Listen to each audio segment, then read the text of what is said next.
Hungary's opposition party has won a landmark election victory, ending Prime Minister Viktor Orban's 16 years in power. Viktor Orban, a major ally to Donald Trump and Vladimir Putin, has conceded victory to opposition leader Péter Magyar. Mr. Magyar is the leader of the centre-right party and is expected to bring Hungary closer ties to Europe and Ukraine. His win could allow the unblocking of a $149 billion European Union loan to Ukraine and deal a large blow to Russia. And here we go, some live scenes of celebration along the banks of the Danube River in Hungary's capital, Budapest. All right, friends, welcome back to Dr. John Podcast. So what just happening, guys? The streets of Budapest are erupting tonight in a way not seen in nearly 2 decades. Crowds chanting "Russia go home" across historic squares and along the Danube. 3 words that carry the weight of 16 years of authoritarian rule, finally lifting from a nation's shoulders.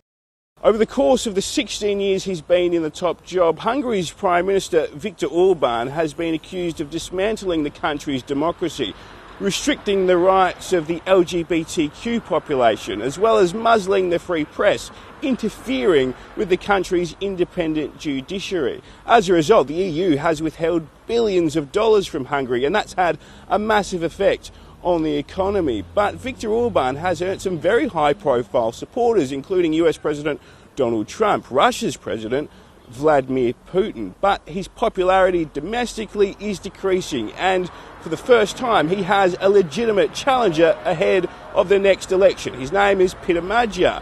Now, the interesting thing about Mr. Magyar is that he's a former Orban ally. He comes from his party, and as a result of that, he is treated with some suspicion. Some people think that he's really only motivated by revenge and will be just more of the same. But he is promising to bring Hungary back into the European fold and offer a more moderate alternative. Now, he's ahead by at least 10% in most polls, up to 20% in others. So it seems destined for Viktor Orban to lose the upcoming election. But there is a question here and a concern among many people here in Budapest that if Viktor Orban loses, he won't accept the result. What has just occurred in Hungary is nothing short of a political earthquake that will send shockwaves far beyond the borders of this Central European nation. Viktor Orban, the man who transformed himself from democratic reformer into Putin's closest ally inside the European Union, the man Donald Trump has repeatedly called his friend and strong leader. And here again is a look at Budapest, where the celebrations are taking place. Hungarians who voted for change are the ones celebrating this time. They're also celebrating the defeat of longtime Prime Minister Viktor Orban. Opposition leader Péter Magyar appears to have won decisively. Let's get to CBC's Briar Stewart, who is in Budapest with the excitement behind her. So, Briar, set the stage. What's going on where you are? Yeah, you know, Natasha, there are tens of thousands of people here, and they keep coming and coming. And we actually had to leave the location that we were at along the Danube in front of the Parliament building because there was just no cell phone signal. All of these people here tonight are jubilant because they have voted in the election and they have voted to bring down the government of Viktor Orban. He'd been in power in Hungary for 16 years. During that time, people who are critics of him say that he tilted the country in the wrong direction. There was centralization of power, corruption, scandals, erosion of rights, and really what we heard from a lot of people is that they were very uncomfortable with Hungary's and Orban's relationship with the Kremlin, and what they wanted to see is a government that tilted more towards Europe and improved the fractious relationship there. Now I'm going to just step a little bit to the side here so you can kind of see a little bit of the scene behind me, and you know, you have a man here with Orban and Matryoshka doll, and underneath you have Putin. And it's not an overstatement to say that Russia factors very, very heavily in this election. After Orban officially conceded, I mean, the crowd was cheering, and one of the things they were chanting was "Russia, go away." So definitely it is a factor, and so has Ukraine been a factor in this election. Orban tried to make it one, saying that a vote for anybody but him might lead to the country being dragged into the Ukraine war. That was the narrative that Orban tried to sell. Has been decisively removed from power, not by a narrow margin, not by a contested result that will be litigated for weeks, by a resounding, undeniable, overwhelming rejection at the ballot box. The numbers tell the story with brutal clarity. Nearly 78% voter turnout, a figure that approaches historic records for Hungarian elections. The people did not stay home. They did not resign themselves to another term of Orban's iron grip. Obviously, not enough voters went for it, and now we are going to see a new government in Hungary. And I think the question is just, will that government be able to promise or deliver the change that it promised? Because a lot of the people here tonight really, didn't really know much about the opposition in terms of the vision it was articulating. What they really wanted to do was to vote against Orban and end that government, and that now has happened. Breyer, there was some concern amongst a few that even if these results would come to fruition, that Orban wouldn't necessarily immediately recognize them, but that doesn't seem to be the case. What are you hearing?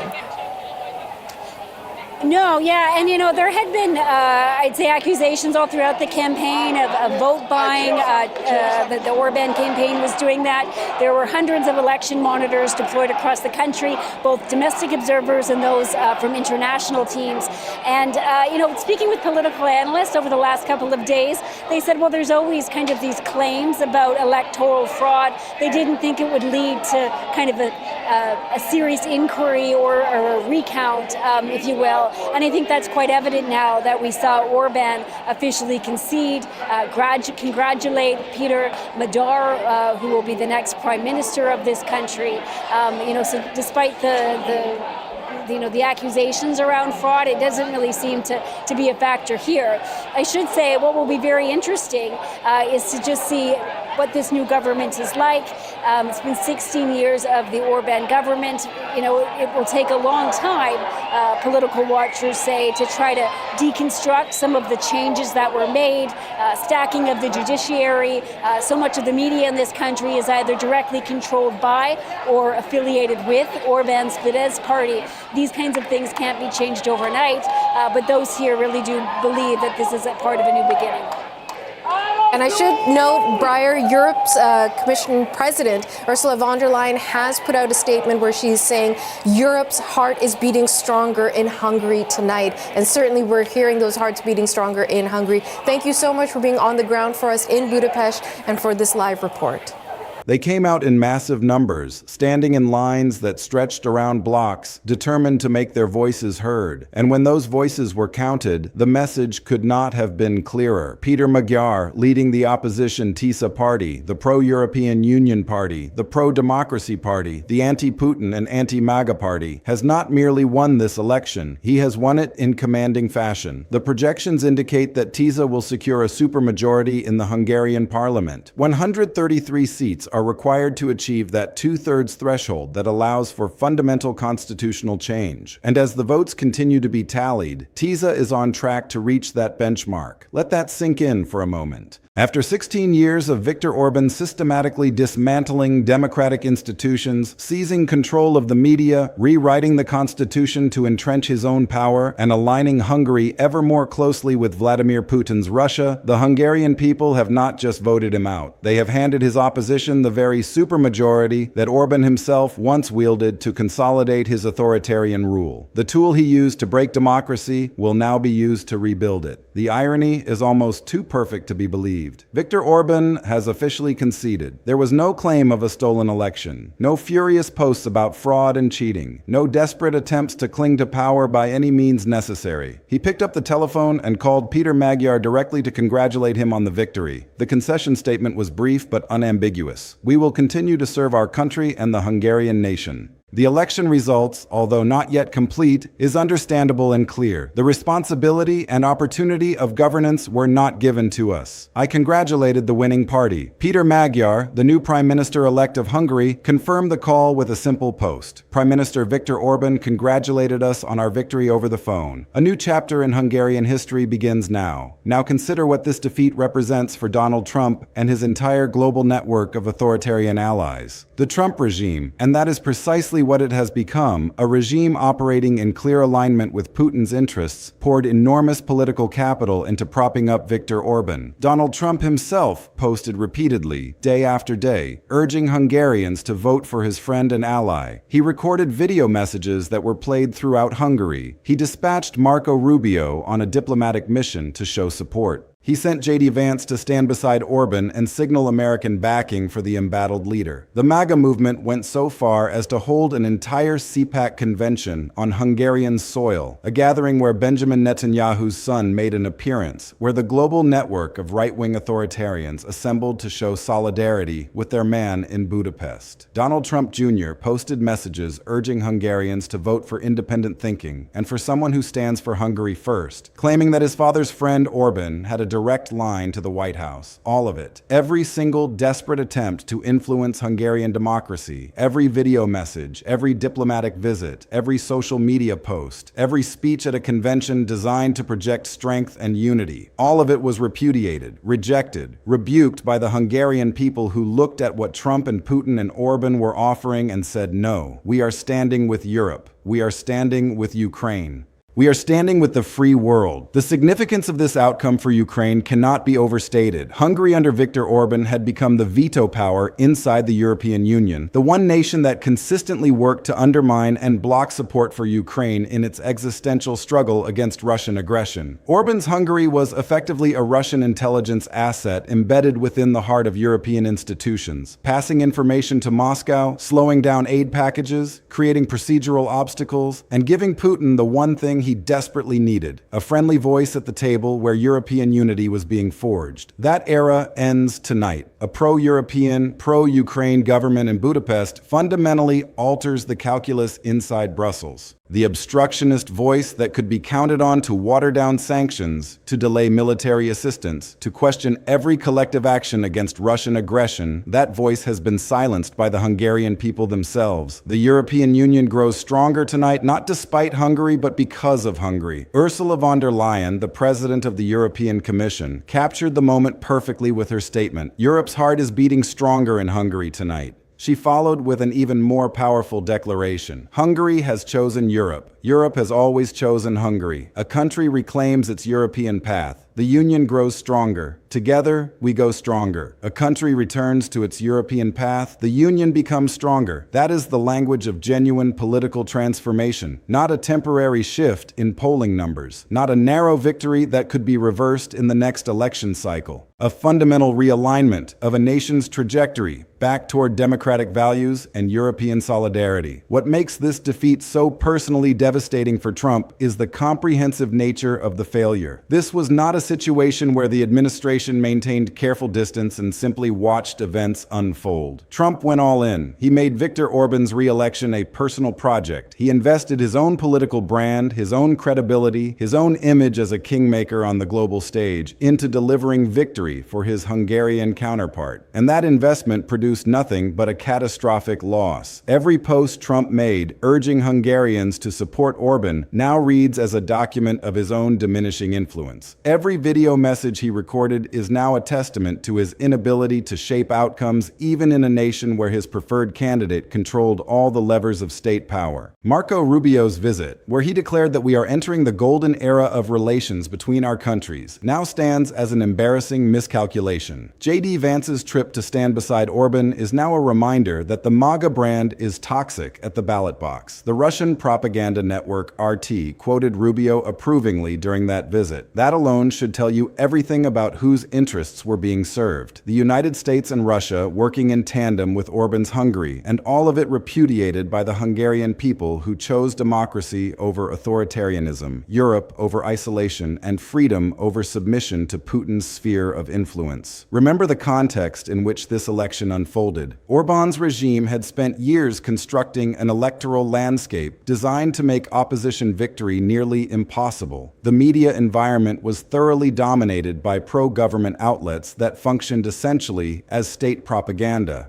The electoral maps had been gerrymandered to favor the ruling party. The constitutional changes implemented over 16 years had systematically weakened independent institutions and concentrated power in Orban's hands. Foreign observers had documented for years that Hungary was no longer a functioning democracy in any meaningful sense, but rather an electoral autocracy, where opposition parties could technically participate but could never realistically win. And yet, despite all of that, despite the stacked deck and the controlled media and the gerrymandered districts and the constitutional changes designed to entrench incumbency, despite the full weight of Trump's endorsement and the MAGA movement's support and the Kremlin's backing and Netanyahu's son showing up to lend his family's credibility, despite every structural advantage that authoritarian systems build to protect themselves from democratic accountability, the people of Hungary found a way. They turned out in record numbers. They refused to be intimidated. They refused to be fooled by the propaganda.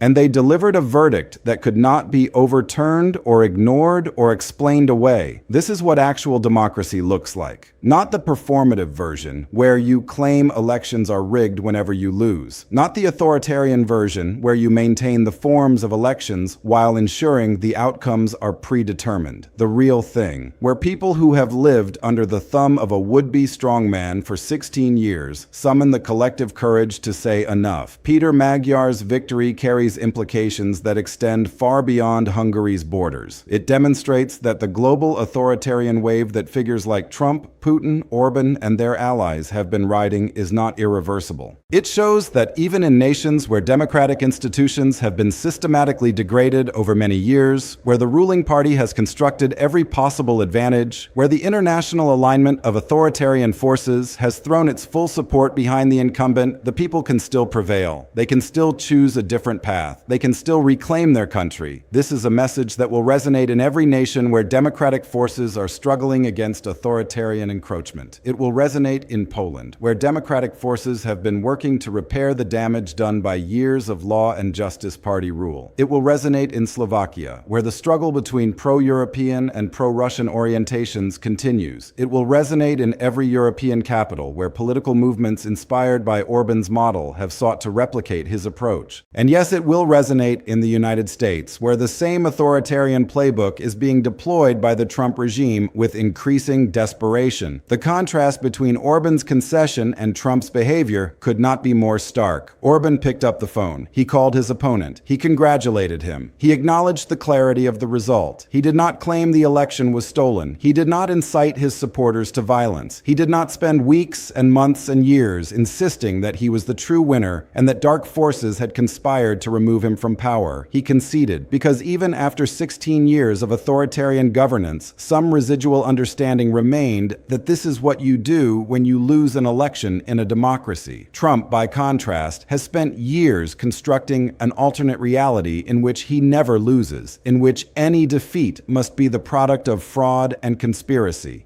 The pathetic weasel in the White House, as some have accurately characterized him, continues to whine about an election from years ago, while Orban demonstrates the basic democratic courtesy of accepting defeat with at least a modicum of grace. This is not to rehabilitate Viktor Orban. His 16-year reign was a disaster for Hungarian democracy, for European unity, and for the cause of freedom in the face of Russian aggression. His alignment with Putin made the world more dangerous. His erosion of democratic institutions provided a template that authoritarians around the world have studied and emulated. His propaganda apparatus perfected techniques of information control that have been exported globally. The damage he inflicted on his own country and on the broader democratic project will take years to fully repair. But even this diminished figure, this architect of democratic decay, this Putin puppet who served Russian interests from inside the European Union's councils, even he understood that when the votes are counted and the result is clear, you pick up the phone and you concede. The fact that Donald Trump is incapable of this most basic democratic act tells you everything about the difference between even a defeated authoritarian and a man who has completely abandoned any pretense of democratic legitimacy. The scenes from Budapest tonight tell the rest of the story. People dancing in the streets, young Hungarians who have known nothing but Orban's rule their entire adult lives suddenly tasting freedom, families celebrating together, the sense of a nation exhaling after holding its breath for 16 years. Russia go home, they chant. Because they understand that Orban's Hungary had become a Russian outpost, a friendly port in the heart of Europe where Putin's interests could be advanced from within the institutions designed to contain him. That era is over. The new Prime Minister, Peter Magyar, ran on a platform of returning Hungary to its European path, of standing with Ukraine against Russian aggression, of rebuilding democratic institutions, of rejecting the Putin-Trump model of authoritarian governance. And the Hungarian people, in record numbers, gave him the mandate to do exactly that. Not just a narrow majority to govern cautiously while looking over his shoulder. A supermajority that allows for fundamental constitutional reform, for the systematic dismantling of the authoritarian structures Orban spent 16 years constructing. The tool of supermajority that Orban once wielded to concentrate power will now be wielded to disperse it. The constitutional provisions he wrote to entrench his own rule will be rewritten to restore democratic accountability. The media landscape he shaped into a propaganda machine will be reformed to allow genuine pluralism and independent journalism. The electoral system he gerrymandered to favor his party will be redesigned to ensure fair representation. This is what happens when democracy fights back and wins, not a return to the flawed status quo that preceded Orban's rise. A genuine opportunity to build something better, to learn from the experience of democratic erosion and construct institutions that are more resilient against future authoritarian threats. For Donald Trump, watching from the White House as his friend and ally goes down to crushing defeat, the message should be unmistakable. The global authoritarian project that he has aligned himself with is not inevitable. It is not the wave of the future. It is not even particularly popular when people are given a genuine choice. Viktor Orban controlled everything: the media, the electoral system,